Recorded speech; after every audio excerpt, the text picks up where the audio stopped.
Of all the pressing foreign policy issues on President-elect Joe Biden's plate, relations with Saudi Arabia will not be top of the pile. China, Iran and perhaps North Korea will dominate, yet Riyadh, which will host the G20 leaders' virtual summit later this month, could soon work its way up the stack. A senior Saudi diplomat told me a week before the U.S. election that the kingdom was ready to work with whomever won. Yet the impression I was given during this conversation was that due to some of Biden's comments during the campaign, indicating that he would be tough on Saudi, the Democrat would not be Riyadh's pick.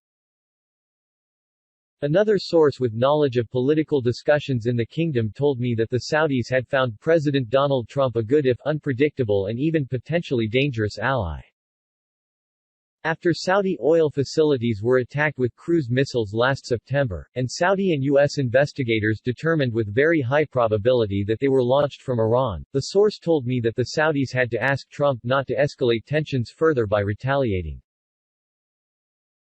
They genuinely thought he could trigger a war by accident, he said. Others within the kingdom worry that Biden could be a reset to the Obama years, which they believe was soft on Iran, and potentially unreliable for their security.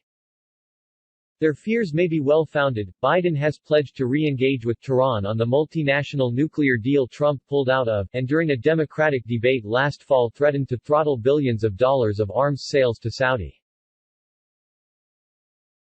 I would make it very clear we were not going to in fact sell more weapons to them, we were going to in fact make them pay the price and make them in fact the pariah that they are, Biden said last November. But where Biden may find himself working with Saudi Arabia is on Middle East peace. This is an ambition that almost every American president strives for, and in the past year Trump has created a momentum of sorts. The Saudi diplomat said that Trump had put a lot of pressure on Riyadh to follow the UAE, Bahrain and Sudan in normalizing relations with Israel, adding that Saudi support was a prize Trump has yet been unable to win, an indication that even at this late stage in his presidency, Trump may still harbor hopes of winning the Saudis over. Trump and his son-in-law and senior advisor, Jared Kushner, have achieved some movement in the region, but fallen far short of what the outgoing president originally promised, a long-term peace deal between Israelis and Palestinians. Kushner ran point on making deals that gave the appearance of quid pro quos. The UAE would get sophisticated US F-35 fighter jets, and Sudan would be removed from the U.S. list of state sponsors of terrorism, although all sides deny these transactions were part of the agreements. Congress has yet to sign off on the fighter jets, and Sudan remains on the State Department's terror list. At the time I met the diplomat, rumors were circulating that Riyadh was holding out on its commitments to Trump in case it needed to barter with Biden, but the diplomat said that wasn't true, and laid out the facts as he saw them.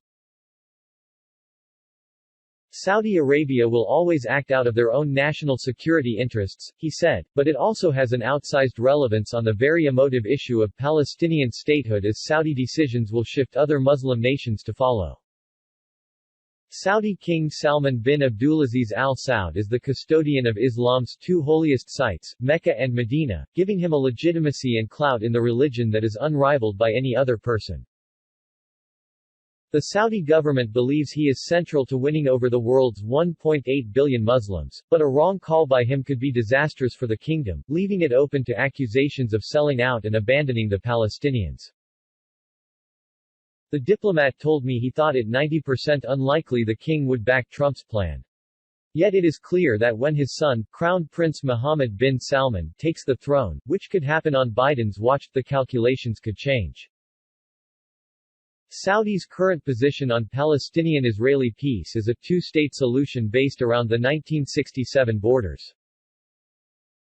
This is what Saudi leaders have been trying to get feuding Palestinian factions to unite around for well over a decade. In 2007 they briefly believed they had succeeded, but agreement fell apart and Saudi frustrations with the Palestinians have been growing steadily ever since, the diplomat told me. The diplomat said that in a relatively recent meeting with a Palestinian official, he warned him that time was running out, that in 10 years no one will care about the Palestinians. The diplomat said he told the Palestinian official they should have engaged with Kushner's so-called deal of the century to get beneficial terms.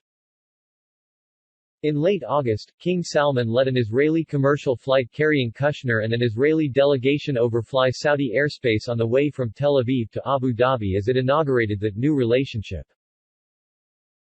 It was a clear message to the Palestinians the clock is ticking, as was Bahrain normalizing relations with Israel. But perhaps the most overt message signaling a change in Saudi position came last month. The very highly respected Saudi diplomat, Prince Bandar bin Sultan Al Saud, a former ambassador to the U.S. and intelligence chief, told Saudi TV, "The Palestinian cause is a just cause, but its advocates are failures, and the Israel cause is unjust, but its advocates have been proven successful." He wouldn't have done that without the king's permission. The meaning was obvious: the country is tired of waiting for Palestinians to make peace and is preparing to move on. The message to foreign capitals, perhaps to Washington in particular, is equally clear: the time is coming when a deal may be done.